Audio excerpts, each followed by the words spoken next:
नमस्कार दोस्तों। आज जानते हैं छठ पूजा का रहस्य और उत्पत्ति। प्राचीन काल की बात है, सुदूर क्षीर सागर में जहां नील कमलों की सुगंध दिव्यता में घुली थी, वहां एक मधुर संवाद प्रारंभ हुआ। भगवान विष्णु शेषनाग पर विराजमान थे और माता लक्ष्मी अपने करकमलों से उनके चरण दबा रही थीं। भगवान विष्णु मुस्कुराए, प्रिय लक्ष्मी, देखो, पृथ्वी पर इस समय एक अनुपम उत्सव की तैयारी चल रही है।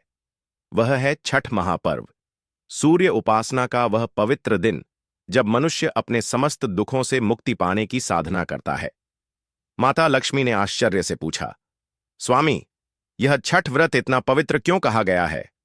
क्यों स्त्रियां उपवास रखकर अस्ताचल और उदयाचल सूर्य को अर्घ्य देती हैं? क्या इस पूजा का कोई प्राचीन रहस्य है? भगवान विष्णु बोले, देवे, यह व्रत केवल एक परंपरा नहीं, बल्कि मानव और प्रकृति के संबंध का उत्सव है। यह वही पर्व है जो सूर्य देव और छठी मियां, अर्थात सूर्य की ऊर्जा और प्रकृति की जननी शक्ति के बीच के दिव्य संतुलन का प्रतीक है। इसका आरंभ त्रेता युग में हुआ था, जब भगवान राम अयोध्या लौटे थे और राज्याभिषेक के पश्चात माता सीता ने कार्तिक शुक्ल षष्ठी को यह व्रत किया था। उन्होंने सूर्यदेव की उपासना कर राम राज्य में सुख, समृद्धि और संतुलन का आशीर्वाद मांगा था। फिर महाभारत काल में कुंती और द्रौपदी ने भी छठ व्रत रखा था, ताकि उनके पुत्रों की आयु, सफलता और धर्म में स्थिरता बनी रहे। इस प्रकार यह व्रत केवल स्त्रियों का नहीं, बल्कि संपूर्ण मानवता के कल्याण का प्रतीक है। माता लक्ष्मी ने कोमल मुस्कान के साथ कहा, स्वामी, आपने तो अद्भुत रहस्य बताया, परंतु मुझे यह जानने की जिज्ञासा है कि छठी मियां कौन है। क्या वे स्वयं प्रकृति का रूप हैं या सूर्य की कोई अन्य शक्ति? भगवान विष्णु बोले, लक्ष्मी, छठी मियां वही दिव्य शक्ति हैं जिन्हें देवसेना या षष्ठी देवी कहा गया। वे ब्रह्मा की मानस पुत्री हैं और समस्त जीवों की रक्षिका हैं। जन्म के छठे दिन जब कोई बालक जन्म लेता है, तो यही छठी मियां उसके भाग्य का लेखन करती हैं। इसीलिए इस दिन माताएं अपने बच्चों के स्वास्थ्य और भाग्य के लिए यह व्रत करती है। यह व्रत केवल तप नहीं, बल्कि सूर्य और प्रकृति के प्रति आभार का उत्सव है। सूर्य से ही जीवन की ऊर्जा प्रवाहित होती है और छठ का उपवास शरीर, मन और आत्मा तीनों को शुद्ध करने का माध्यम है। माता लक्ष्मी ने गंभीर होकर कहा, तो क्या यह व्रत केवल महिलाओं के लिए है? भगवान विष्णु ने उत्तर दिया, नहीं देवी, यह व्रत स्त्री और पुरुष दोनों के लिए समान है। क्योंकि सूर्य देव और छठी मियां किसी के लिंग नहीं देखते, वे केवल भक्ति और शुद्धता को स्वीकार करते हैं। जो कोई भी मन, वचन और कर्म से निर्मल होकर यह व्रत करता है, उसके जीवन में संतुलन, स्वास्थ्य और सौभाग्य स्वतः आने लगता है। माता लक्ष्मी की आंखों में करुणा और प्रेम झलक उठा।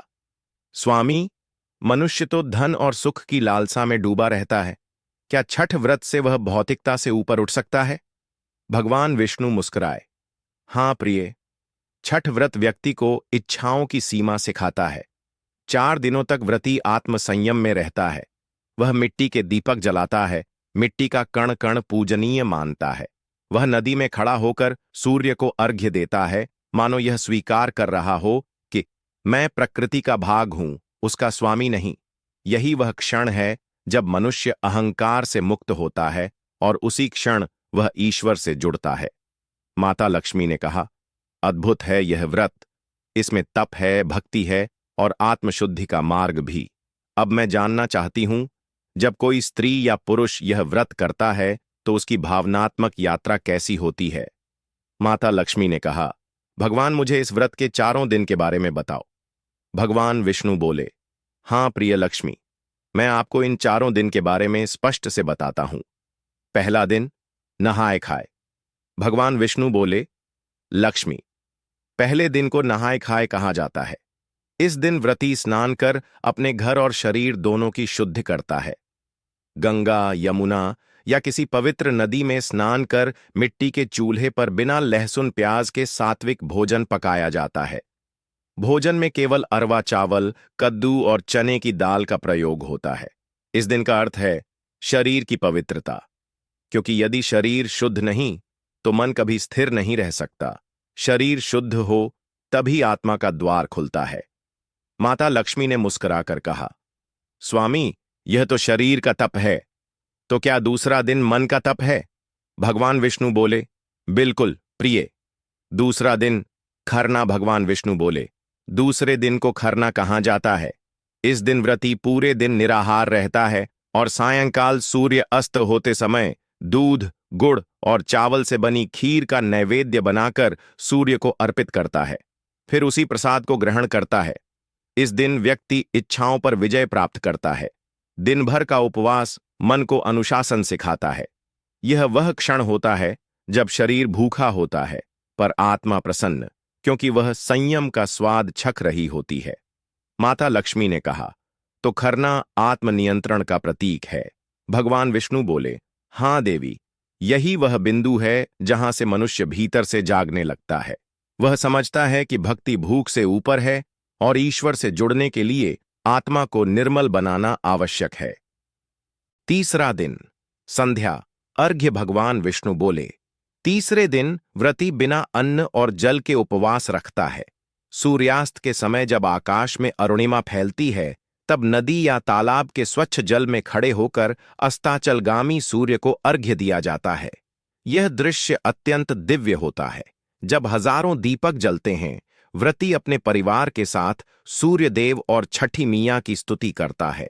यह अर्घ्य समर्पण का प्रतीक है।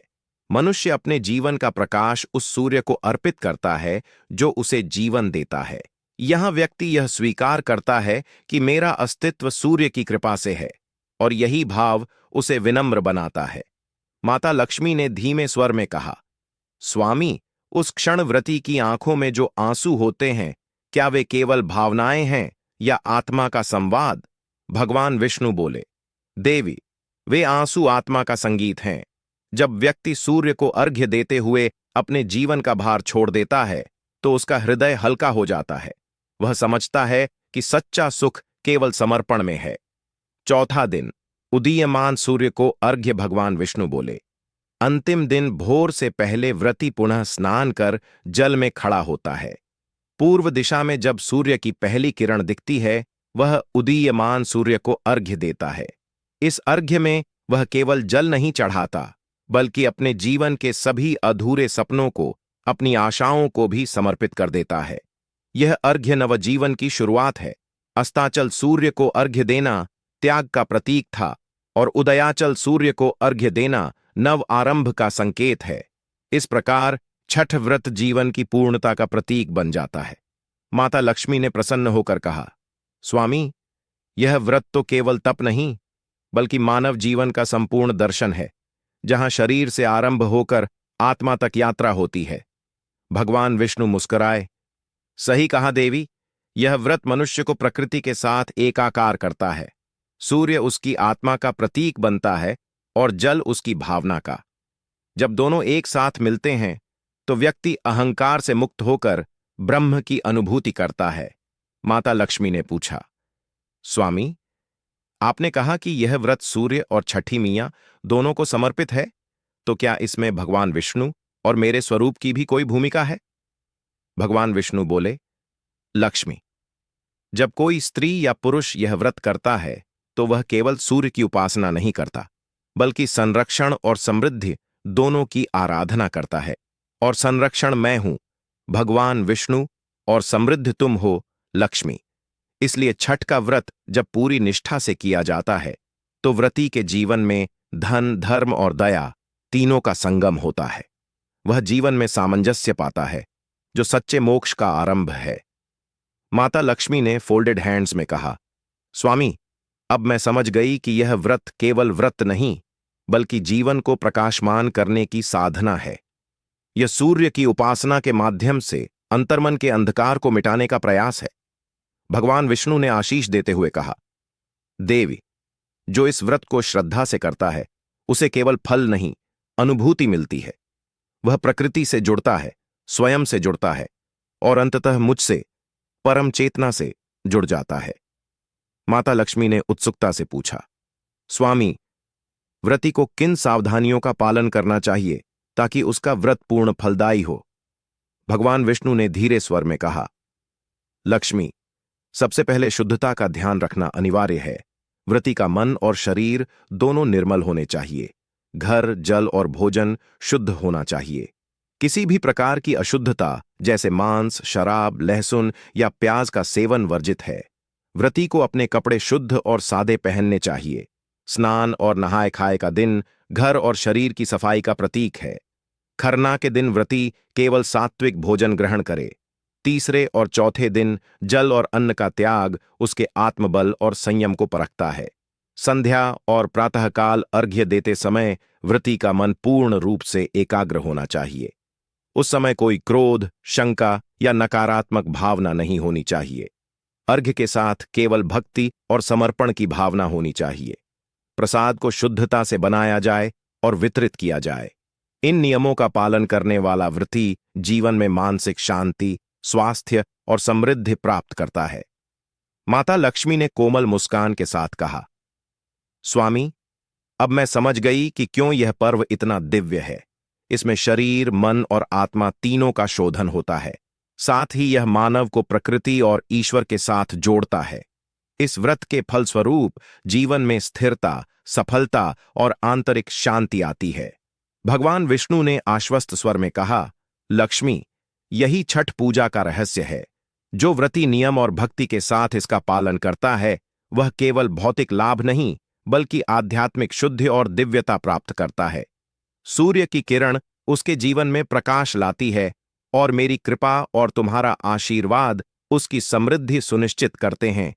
यही कारण है कि यह व्रत सदियों से मानव जीवन का अभिन्न अंग रहा है। माता लक्ष्मी ने श्रद्धा से कहा, स्वामी, अब मैं जान गई कि छठ पूजा केवल उपवास या उत्सव नहीं है। यह मानव को अपनी आत्मा के प्रकाश से जोड़ने वाला मार्ग है, जो जीवन को पूर्णता, समृद्धि और संतुलन प्रदान करता है। भगवान विष्णु ने दिव्य मुस्कान के साथ कहा, सही कहा देवी। जो व्यक्ति इस व्रत का पालन करता है, वह अपने भीतर सूर्य का प्रकाश और लक्ष्मी का आशीर्वाद महसूस करता है। यही छठ पूजा का वास्तविक फल है। शरीर, मन और आत्मा की पूर्ण शुद्धि, जीवन में स्थिरता और सच्ची दिव्यता का अनुभव। माता लक्ष्मी ने ध्यानपूर्वक पूछा, स्वामी, अब जब हमने व्रत की विधि, महत्व और आध्यात्मिक लाभ समझ लिया है, तो मुझे जानना है कि छठ पूजा के अंतिम नियम और सावधानियां क्या हैं, जिन्हें हर व्रती को ध्यान में रखना चाहिए। भगवान विष्णु ने गंभीर और मधुर स्वर में कहा, लक्ष्मी, यह व्रत केवल 4 दिन का उपवास नहीं है। यह जीवन की पवित्र साधना है। इसलिए इसमें नियमों और सावधानियों का पालन अत्यंत आवश्यक है।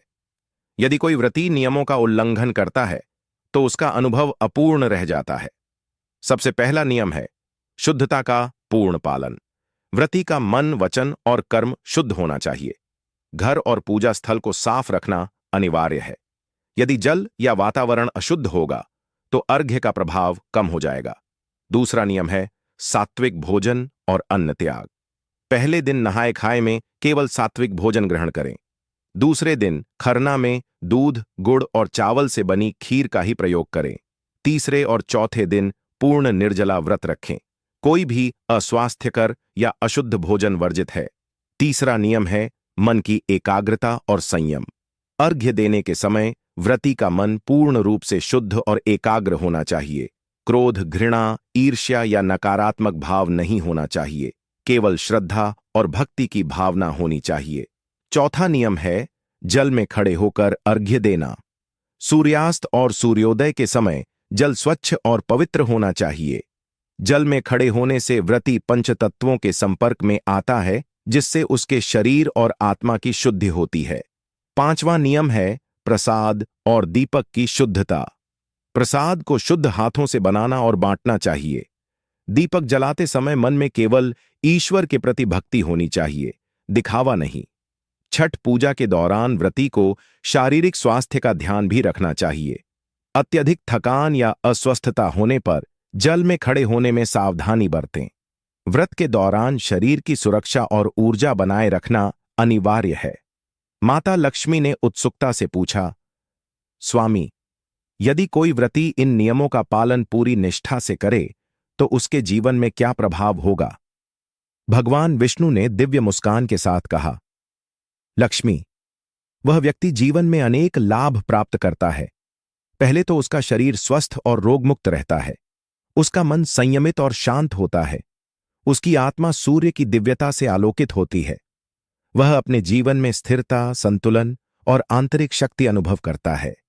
सामाजिक और पारिवारिक रूप से भी उसका जीवन सुधरता है।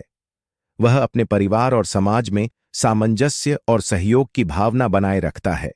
उसकी दृष्टि व्यापक होती है और वह अपने कर्मों और निर्णयों में विवेकपूर्ण बनता है। यही इस व्रत का सर्वोच्च फल है, जीवन में शांति, समृद्धि और दिव्यता का अनुभव। माता लक्ष्मी ने आशीर्वाद स्वरूप कहा, स्वामी, अब मैं पूरी तरह समझ गई कि छठ पूजा केवल उपवास या उत्सव नहीं, बल्कि जीवन को प्रकाशित करने वाली साधना है। यह व्रत मनुष्य को प्रकृति, सूर्य और ईश्वर के साथ जोड़ता है और उसे आत्मा के प्रकाश का अनुभव कराता है। भगवान विष्णु ने प्रेम पूर्वक कहा, सही कहा लक्ष्मी, जो व्यक्ति नियम, सावधानी और भक्ति के साथ छठ व्रत करता है, वह अपने जीवन में सूर्य के समान तेज और तुम्हारे आशीर्वाद के समान समृद्धि अनुभव करता है। यह व्रत उसके जीवन में स्थिरता, सफलता और आंतरिक शांति का मार्ग बनता है। यही छठ पूजा का अंतिम रहस्य है। शरीर, मन और आत्मा की पूर्ण शुद्ध, जीवन में स्थिरता और ईश्वर और प्रकृति से सजीव संवाद। इस व्रत को करने वाला व्यक्ति हमेशा अपने भीतर सूर्य और लक्ष्मी के आशीर्वाद का अनुभव करता है। माता लक्ष्मी ने अपने हाथों से भगवान विष्णु के चरण छूते हुए कहा, स्वामी, अब मुझे यह पूर्ण रूप से झांक है कि छठ पूजा जीवन में क्यों सर्वोच्च और दिव्य है। यह व्रत केवल पारंपरिक अनुष्ठान नहीं, बल्कि जीवन को सच्ची दिव्यता और प्रकाश देने वाली साधना है। भगवान विष्णु ने आशीर्वाद स्वर में कहा, लक्ष्मी, जो व्यक्ति इस व्रत को श्रद्धा और नियम पूर्वक करता है, उसका जीवन पूर्ण और आलोकित होता है। वह शांति, स्वास्थ्य, समृद्धि और ईश्वर की अनुभूति प्राप्त करता है। यही छठ पूजा का अंतिम और सर्वोच्च रहस्य है।